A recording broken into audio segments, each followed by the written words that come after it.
여러분 반갑습니다. 에베소서 말씀 묵상 시간입니다. 여러분, 우리 하나님께서는 사람을 차별하지 않습니다. 남성과 여성을 차별하면서 남성이 여성보다 더 우월하고 탁월하다라고 말씀하지 않습니다. 또는 피부색과 인종을 하나님께서 구분하시면서 백인이 흑인이나 동양인보다 훨씬 더 우월하다라고 말씀하지 않습니다. 또한 빈부와 귀천을 따져서 어떤 돈이 많은 사람이나 또는 사회적 신분이 높은 사람이 그렇지 못한 사람보다 더 우월하다라고 하나님 말씀하지 않습니다. 여러분, 방금 말씀드린 이 모든 것은 사람이 만들어낸 사상이며 또 이념이며 이데올로기이지 우리 하나님께서 말씀하신 말씀의 원리가 아닙니다. 여러분, 역사 속에서 신대륙을 발견할 때 너무나 가슴 아픈 일은 말씀을 전해야 할 이 선교사들이 사실은 이 인종 간의 차등을 주장했습니다. 그래서 이 유럽에 있는 인종들은 더 우월하고 이 남미에 있는 원주민들은 아주 열등하다 또는 정말 사람이 아니다라고까지 이야기를 하면서 그들을 학살하는 명분을 만들어 주었습니다. 여러분, 독일 교회는 또 어떻습니까? 이 독일 교회가 어용단체가 되었을 때 여러분 나치에 부역했습니다. 그러면서 이 나치의 인종주의, 인종 우월주의, 이 아리안 민족 자기들이 최고로 우월하고 역사는 그 우월한 민족에 의해서 완성된다는 그 역사 철학을 여러분 이 이 독일 교회가 지지했습니다. 여러분, 이 모든 것들은 말씀의 원리가 아니라 사실은 자기들의 탐욕과 이익에 따라서 이 말씀을 오용하고 남용한 것입니다. 여러분, 성차별은 어떻습니까? 이 남성과 여성을 가르면서 사실 이 남성이 투표권을 가지고 행사했던 일들, 여러분 이 여성이 투표권을 가지고 동등하게 이 정치에 참여한 것도 얼마 되지 않은 일들입니다. 여러분, 과거의 고대에 이 여성은 마치 남성의 소유물처럼 그렇게 여겨졌었습니다. 여러분, 이 모든 것은 성경의 원리가 아닙니다. 그럼에도 불구하고 많은 어떤 사람들이 오해를 합니다. 특별히 오늘 본문 같은 경우 정말 제가 바로 잡아 드리고 싶습니다. 여러분, 남성과 여성에 있어서 남성이 여성보다 우월하다. 남성은 이 남편은 아내의 머리가 되기 때문에 이 아내는 남편에게 복종해야 한다. 이 말씀을 가지고 마치 이것이 정말 금과 억조와 같은 절대 불변의 말씀처럼 그렇게 행사하면서 이 말씀을 가지고 이 교회나 또는 어떤 사회에서 남성이 더 우월하게 높은 자리에 이르러야 하고 여성은 사회 진출도 해서는 안 되고 또 교회에서 어떤 직분에 있어서는 그 직분을 맡은 데 있어서 한계가 있어야 한다. 그 주장을 합니다. 여러분, 이것은 매우 잘못된 것입니다. 저는 오늘 말씀을 좀 바로 잡아서 제대로 한번 말씀을 드리고 싶습니다. 오늘 말씀 에베소서 5장 22절에서 33절인데 사실은 이 말씀은 이제 남편과 아내 사이에 있어서 남편이 아내를 사랑하고 또 아내는 남편을 존중하며 이 모든 일들은 교회가 바로 머리 대신 예수님께 하듯 그렇게 하라고 하는 것입니다. 그리고 주님께서 이 교회를 사랑하듯 남편과 아내의 사이가 이렇게 서로 상호 사랑과 존중의 관계가 되어야 한다 하는 것이 핵심 원리입니다.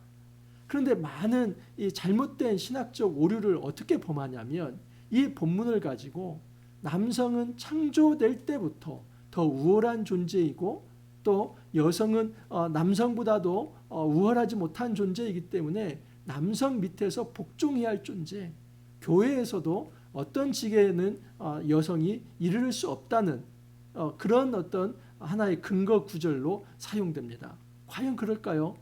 여러분, 말씀을 좀 깊게 들어가면서 한번 살펴보도록 하겠습니다. 우선 5장 22절부터 24절 제가 한번 읽어드립니다. 이 말씀을 대표적으로 오해를 합니다. 아내들이여 자기 남편에게 복종하기를 죽게 하듯 하라.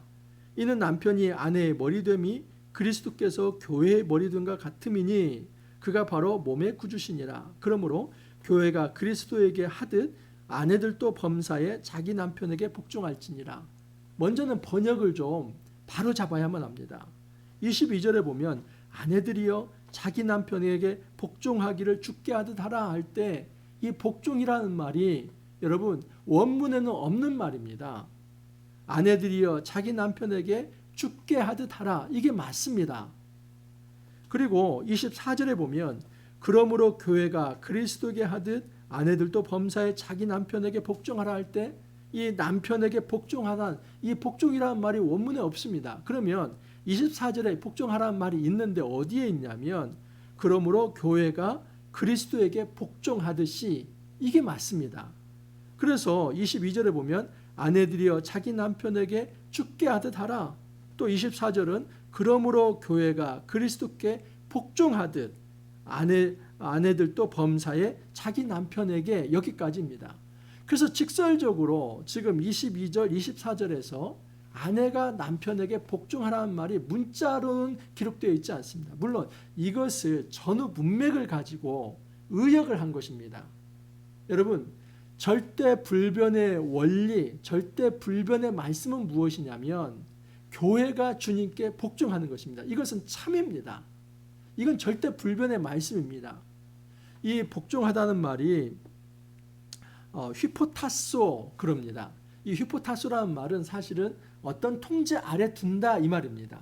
다시 말해서 교회가 이 그리스도이신 예수님께 휘포타소 한다는 것은 그리스도의 통제 아래 들어간다, 이 말입니다. 그리스도의 통치를 받는다, 이 말입니다. 그래서 이것은 만고불변의 원리이고 이것은 정황부엉한 하나님의 말씀이며 이 말씀은 오류가 없습니다. 그런데 여러분, 이 문자적 이 휘포타수라는 말을 지금 아내가 남편에게 복종한다, 거기에 쓰지 않았습니다. 놀랍게도 이 말씀은 지금 교회가 이 주님께 복종한다고 할 때 휘포타수라는 말을 썼고 이 나머지 아내가 남편에게 한다고 할 때 이거 다 생략시켰습니다. 그냥 주께 하듯 하라. 여러분, 그 당시의 문화는 어떤 문화이냐면 가부장적 문화입니다. 사실 이 가부장적 문화는 동서고금을 막론하고 매우 뿌리가 깊습니다. 여러분, 한국 사회에서도 호주 제도가 있지 않았습니까? 근데 여러분, 이 호주 제도는 2008년 3월 4일 날 여러분 이건 폐지되었습니다. 대한민국에도 호주 제도는 없습니다. 이 대한민국의 호주 제도, 이것이 많은 어떤 부작용이 있었냐면 남성과 여성을 차별하고 그리고 남성이 여성보다 우월한 것처럼 이 가부장적 문화를 가지고 남성이 호주가 되는, 이것이 매우 잘못된 어떤 성차별이라 해서 이것은 헌법에서 이것은 위헌이다 결정을 내려서 오늘날 대한민국에 호주제 제도 자체가 없습니다. 그리고 여러분, 많은 세대에 보십시오. 세대주가 남자만 있습니까? 저희 집만 해도 세대주는 제 아내입니다. 지금 오늘날의 이 남성과 여성의 이 어떤 성인식이 발달된 오늘날과 2000년 전 이 고대에 가부장적 제도가 있던 그 문화는 완전히 다른 문화입니다. 그러므로 여기에서 죽게 하듯 하라고 할 때는 비슷한 부분이 있었습니다. 그 2000년 전에는 마치 남편이 아내의 머리처럼 그렇게 가부장적인 문화가 있었습니다. 그 문화 속에서, 그리고 교회가 주님께 복종하는 것은, 주님이 교회의 머리가 되는 것은 참이고 이건 참된 명제입니다.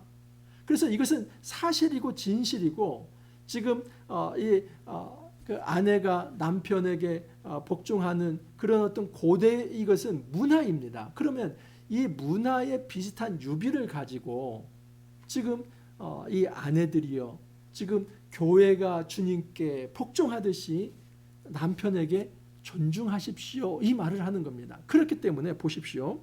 33절을 보면 그러나 너희도 각각 자기의 아내 사랑하기를 자신같이 하고 아내도 자기 남편을 뭐 하라고 합니까?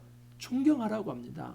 여기에 휘포타수라는 말을 쓰지 않고 포베타이라고 하는 또 다른 말을 씁니다. 이 포베타이라는 말은 리스펙트, 존경하라, 존중하라는 말입니다. 복종하다는 말과 존경하라는 말은 다른 말이죠. 그렇기 때문에 22절에서 24절에 아내가 남편에게 복종하라는 이 문자 자체가 없고, 진짜 하고 싶은 말은 33절에 아내는 남편을 존중하라는 겁니다. 그렇기 때문에 정말 이 말씀에서 하고 싶은 얘기는 뭐냐면, 지금 교회는 예수님께 절대 복종해야 하고 그분의 통치 아래에 있어야 한다. 이것은 참이고 맞습니다. 우리가 예수님께 주님으로 여기면서, 머리로 여기면서 절대 복종해야죠. 하지만 이것이 인간 사이에서 적용할 때는 아내가 맹목적으로 또는 완전히 남편이 자기를 지배하는 자로서 그런 어떤 차등적 존재가 되어서 복종하는 게 아니라, 아내가 남편을 예수님을 주님으로 생각하듯이, 죽게 하듯이 그렇게 존중하고 리스펙트하라는 겁니다. 이건 복종하라는 말과 존중하라는 말은 완전히 다른 얘기죠. 여러분, 이 본문에서 지금 하고 싶은 얘기는 남성과 여성의 차등이 있다.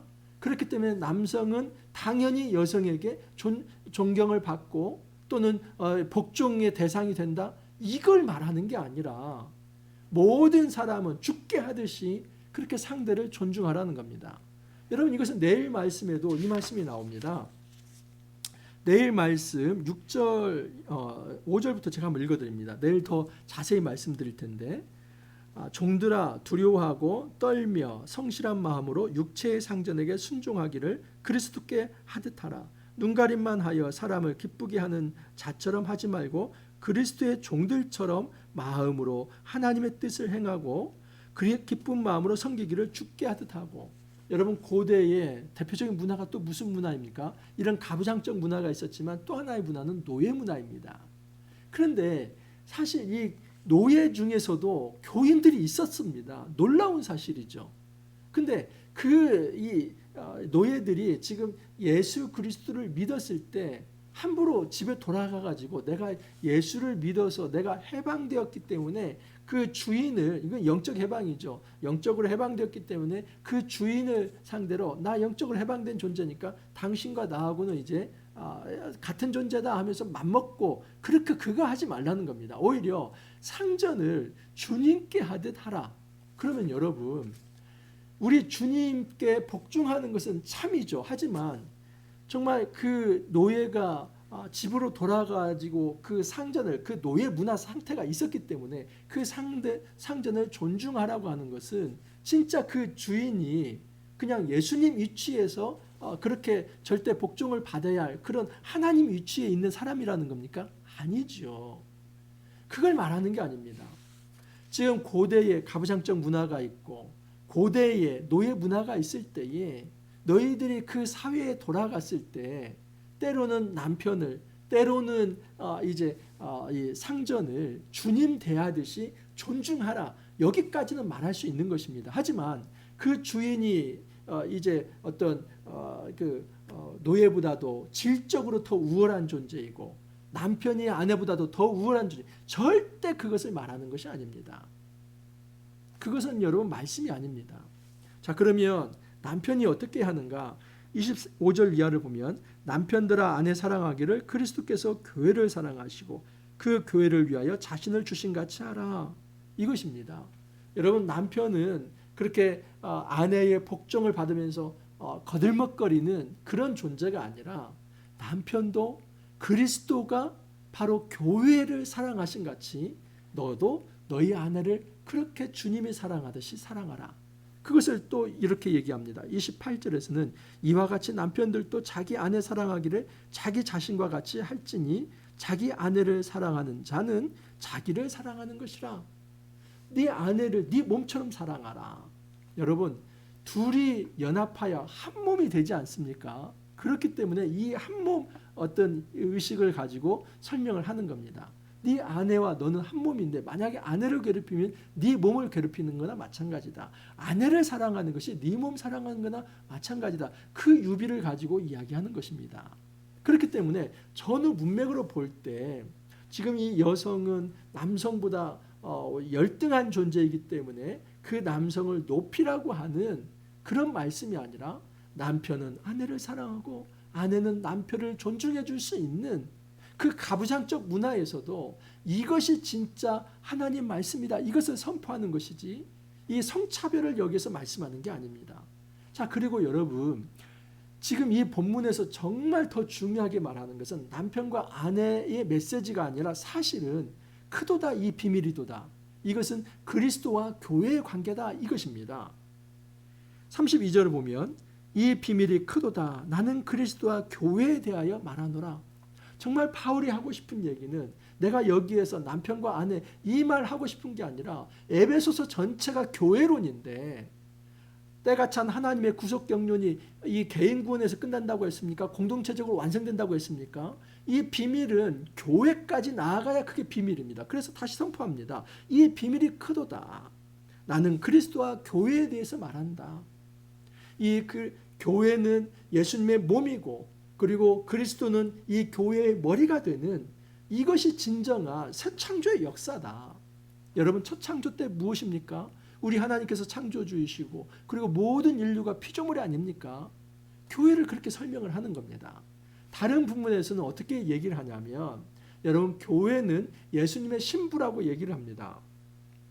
고린도후서 11장 2절을 보면 내가 하나님의 열심으로 너희를 위하여 열심을 내노니 내가 너희를 정결한 처녀로 한 남편인 그리스도께 드리려고 중매함이니라. 여러분, 이 너희는 교회죠. 그 교회를 정결한 처녀로 한 남편인 그리스도, 그러니까 그리스도는 신랑이 되는 거죠. 그래서 신랑과 신부의 관계, 이 성경은 이렇게 얘기를 합니다. 계시록 19장 7절도 마찬가지입니다. 우리가 즐거워하고 크게 기뻐하며 그에게 영광을 돌리세 어린 양의 혼인 기약이 이르렀고 그의 아내가 자신을 준비하였으므로. 어린 양은 누구입니까? 그리스도이죠. 그리스도의 혼인잔치가 열렸는데 그의 아내가 준비됐다. 바로 이것은 교회가 준비됐다는 겁니다.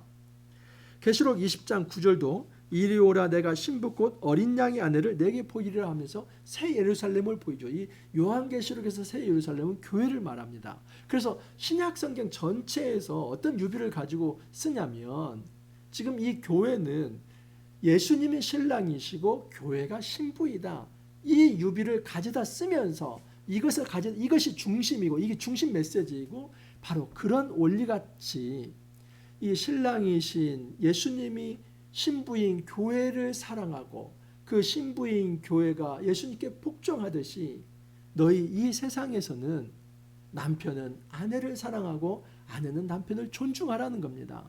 그렇기 때문에 33절에 이렇게 말씀합니다. 그러나 너희도 각각 자기의 아내를 사랑하기를 자신같이 하고, 그러니까 남편이 아내를 사랑하기를 자신 몸같이 하고, 아내도 자기 남편을 복종하라고 합니까? 존경하라고 합니까? 존경하라고 합니다. 여러분, 에베소서 5장 22절에서 33절 대표적으로 오해하는 말씀입니다. 남성이 여성보다 더 우월한 존재이고 머리이고, 이것을 머리라는 것은 문자적으로 해석을 해서 이것을 가지고 교회 안에서 계급을 만들어내고 질서를 만들어내는데, 여성은 어떤 직급에 이를 수 없다고 하는 그런 신학을 만들어내는데 이것을 씁니다. 그러나 이것은 성경적 원리가 아닙니다. 정말 성경적 원리는 무엇이냐면, 우리가 복종해야 할 유일한 대상은 교회의 머리신 예수님이고, 나머지 모든 사람은 피조물로서 동등한 존재이며, 그 동등한 존재는 어떤 정신을 가져야 하냐? 서로 사랑하고 존중해야 한다는 것입니다. 이것이 가정 안에서 남편과 아내에 나타나는 것이고, 내일은 이제 사회에서 제발 갑질하지 말라는 겁니다. 그리고 이 사회의 상전에게 또 눈가림만 하지 말고 정말 이제 그리스도께 충성하듯이 그렇게 살아가라라고 말씀을 합니다. 여러분, 우리 삶 속에서 함부로 말씀을 잘못 오용해서 남녀 차별을 한다든지, 또는 인종이나 민족 우월주의를 가지고 선민 사상을 표명한다든지, 또는 빈부 귀차, 이것을 하나의 성경을 포장을 해가지고 자기의 탐욕을 만족시키기 위해서 소외되고 약한 자들을 이제 멸시하고 천대하며 차별한다든지, 이것은 천벌받을 일이지 말씀을 제대로 상고하는 것이 아닙니다. 정말 우리가 말씀의 사람이라고 한다면 이거 명심해야만 합니다. 우리 하나님께서 창조주이고 모든 인류는 피조물이며 피조물 간에 어떤 차등도 없다. 남성과 여성의 차등이 없고 또는 인종 간의 차등이 없고 어떤 사회적 신분 속에 정말 더할 나위 없이 차등이 없다는 겁니다. 그러면 차등이 없는 존재에서 남편과 아내는 서로 존중하고 서로 사랑해야 할 상호 존중과 사랑의 대상이지, 여성이 힘이 있다고 또는 남성이 힘이 있다고 짓밟는 그런 나쁜 세속적 어떤 가치관을 가지고 살아가서는 안 된다 하는 사실입니다. 여러분 오늘 말씀 잘 이해하셨죠? 이 말씀 가정에서 먼저 적용하기를 바랍니다. 요즘은 이제 뭐 사실 뒤집혔습니다. 여성이 더 힘이 있고 남성이 힘이 약해서 그냥 여성이 남성의 머리 역할을 하는 시대가 됐는데, 여러분 누가 힘이 있든 간에, 누가 경제권을 가지고 있든 간에, 누가 더 말빨이 세든 간에 그게 중요한 문제가 아니라, 여러분 남편과 아내 이 가정에서는 서로 상호 존중의 관계다. 서로 상호 사랑의 관계다. 이거 명심하면서 남성과 여성의 차별이 있는 것이 아니라 서로 사랑해야 할 존재라는 것을 기억하면서 그렇게 사랑을 실천하는 이 교회의 어떤 사랑이 이 작은 단위인 이 가정교회에서 실현이 되는 그 역사를 우리가 날마다 체험할 수 있기를 간절히 소망합니다. 이렇게 기도합니다. 주님, 저희들에게 귀한 말씀을 주셔서 가정에서 어떻게 교회의 원리를 가지고 서로 사랑하며 서로 존중하고 살아가야 할지를 알게 해주시니 감사합니다. 남편과 아내는 어떤 차등이 있는 계급 관계가 아니라 동등한 관계이며 서로 사랑으로 보듬어주고 또 서로 존중해야 할 존재라는 것을 알게 되었습니다. 가정 안에서 이 원리가 먼저 실현이 되어서 남편과 아내가 서로가 정말 우리가 주님을 그렇게 주로 생각하며 복종하듯이 서로 그렇게 정말 하나님 앞에서 존중하며 또 사랑하는 그 귀한 관계를 형성해 갈 수 있도록 은혜를 더하여 주옵소서. 주님 감사하고 예수님 이름으로 기도하옵나이다. 아멘. 여러분 에베소서 말씀 너무 깊고 심오하지요. 에베소서 말씀은 사실 교회론입니다. 이 교회론을 잘 정립하면 우리 개인 구원도 참 의미가 있습니다. 에베소서 제가 이 1장부터 다 했습니다. 여러분 앞부분을 못 들으신 분은 꼭 보충하셔야만 합니다. 그래야 이 에베소의 전체의 그림이 그려집니다. 오늘 하루도 여러분 화이팅 하시고 또 내일 찾아뵙도록 하겠습니다. 감사합니다.